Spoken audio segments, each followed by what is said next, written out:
Morning everybody, straight out of it, and welcome to today's Sunday Q&A. Sun's shining, kind of. I think it's shining for the next 10 minutes and it's cloud. We're not having a summer this year, we're just having cloud. It's happened before. It's quite nice because it means you're not too hot when you're doing your courier work and you're not too hot in bed at night time, but it's also remarkably depressing as you go, oh, it's June, sun will come out in a minute. Oh, it's July, sun will come out in a minute. Oh, it's August, sun will come out in a minute. We might get an Indian summer in September. We're not having a summer, it's October. It's boots. Never mind, it's what it is. So, straight in on last week's mistakes. Rod Dennin says Amazon requires you to have insurance for businesses via the app. P.S. You missed my question on last week's Sunday Q&A. Sorry, Rob, what was it? If you would be kind enough to put it back in the comments again, I'll answer it. Or probably wrongly, or I'll probably have to get someone else to do it for you. But yeah, sorry about that one. Jim on the... Oh, by the way, we're going to come back to the Amazon thing, kind of. Thanks very much for all your support. Jim on the run says, appreciate your comment, but a brand new Misc shouldn't need a new seal in a fuel tank lock. Yeah, I didn't know it was a brand new one. No, definitely take it back to Misc and go, this is under warranty, what are you doing?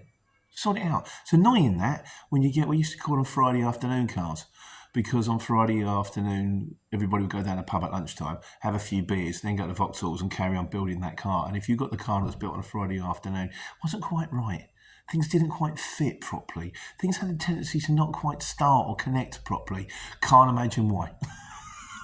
I'm sure the people worked much better after 2 or 3 pints of what is Red Barrel or Stout or whatever they drank back then.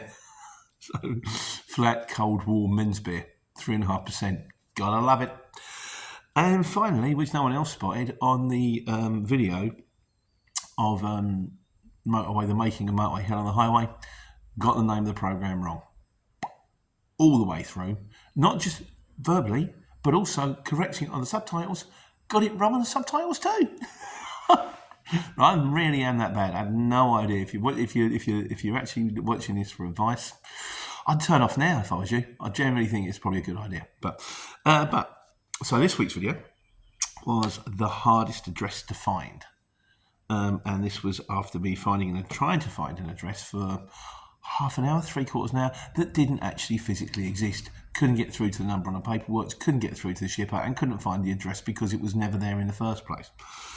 Shane Hardy says, I love it when the address given doesn't exist. The other week, when I went to pick up something up from number 71, can't remember the road, there is no 71. About 30 minutes of back and forth, it turns out it was 72, they mistyped it over and over. It's like the same as me.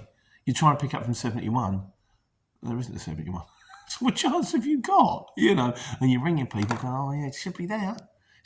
Like, it's probably easy to clarify if you're between 71 or 70 and 72 or around there, and you're going to, maybe people in the area might know better, but no, shocker. Leachy said, I had a difficult one about a month ago. I was delivering a mountain bike to a residential address in Copthorne. Forget the number now, but the number I needed, I couldn't find it. The number stopped at 61, but I needed 65. I drove up and down the road for about half an hour, stopping local people on the street and knocking on doors. I phoned the shipper up to make sure the number was correct. I eventually found it right next to number 61. And what looked like a driveway was in fact a lane and went around the back of the house. The owner said he'd write it on the notes, but it wasn't passed on to my shipper. I thought I was going mad. Yeah, I've had that one before, and I've done all right with that one. It's based in Stevenage. It was like, I don't know, 53, 55, 57, 69, 71, 73. And I'm thinking, what's going on here? But there's a gap. I'm just going to go down here, go down the gap, look left and right, 2 paths. And what it is the houses are here, and the houses are here. So it goes down, like, 67, go down, 69, 71, 73, 75, 77. Got out of trouble on that one.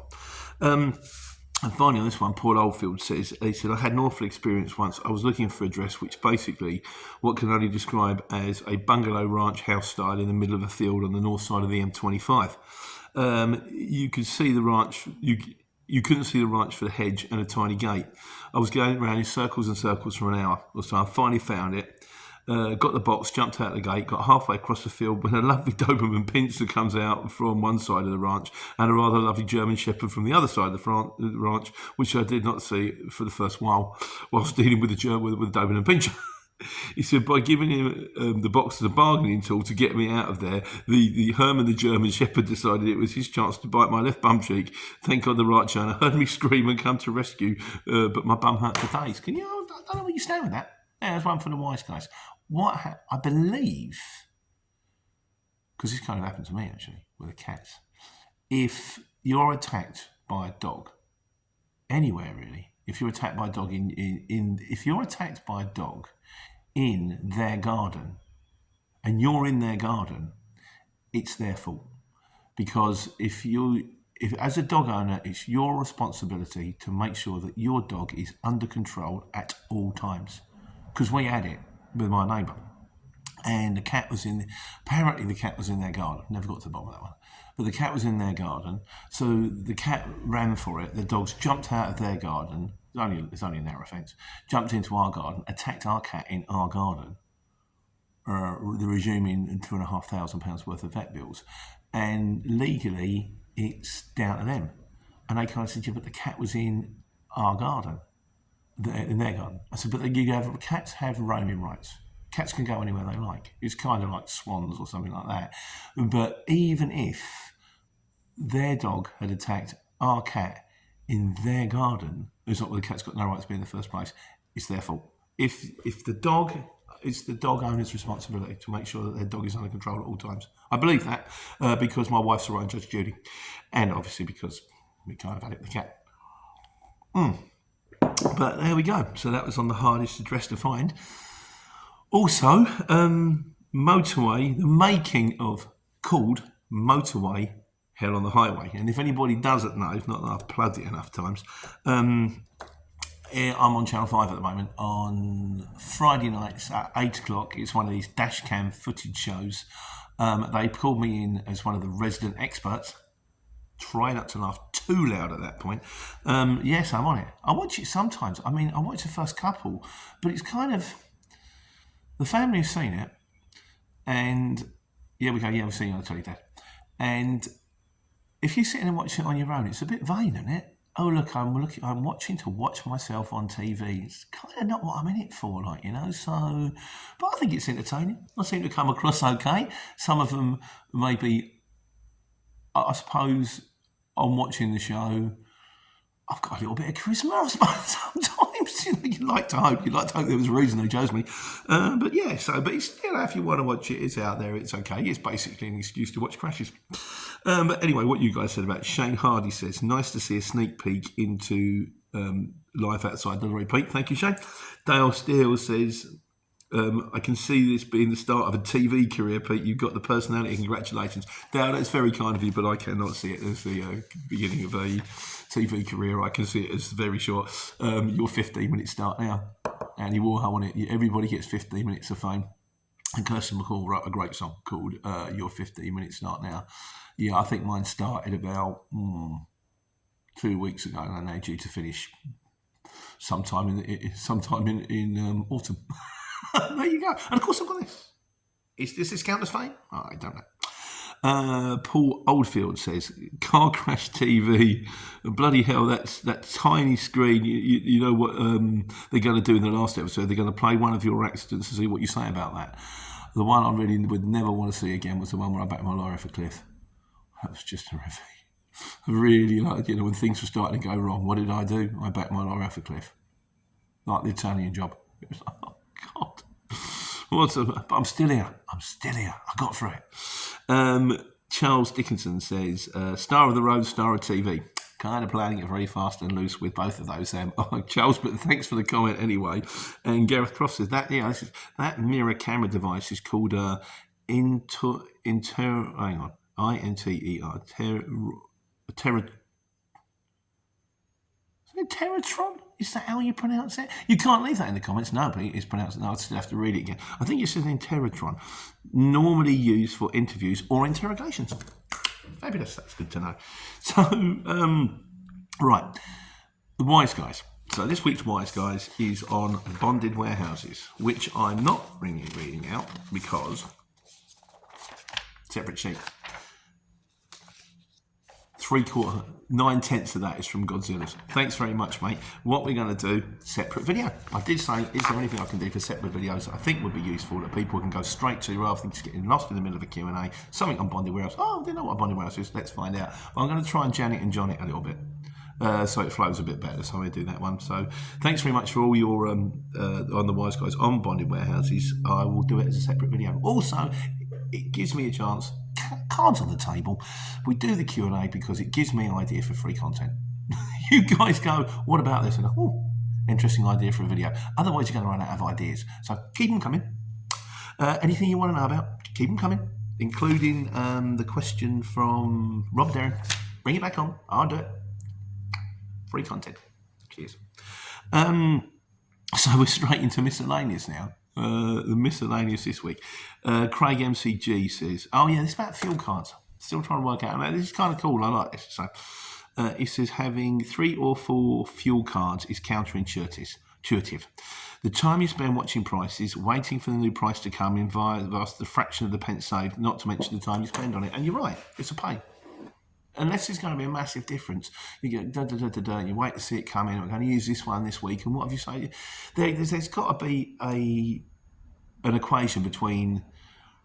We used to call it in economic terms. It was called the opportunity cost between work and leisure, which is basically how much time is it? How much money are you making for the time that you're putting in? How much utility would you get out of the leisure?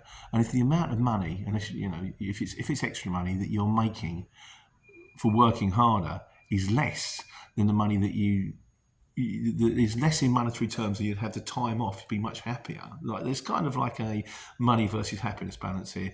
Then you shouldn't be doing it. It's something like that. I got a D.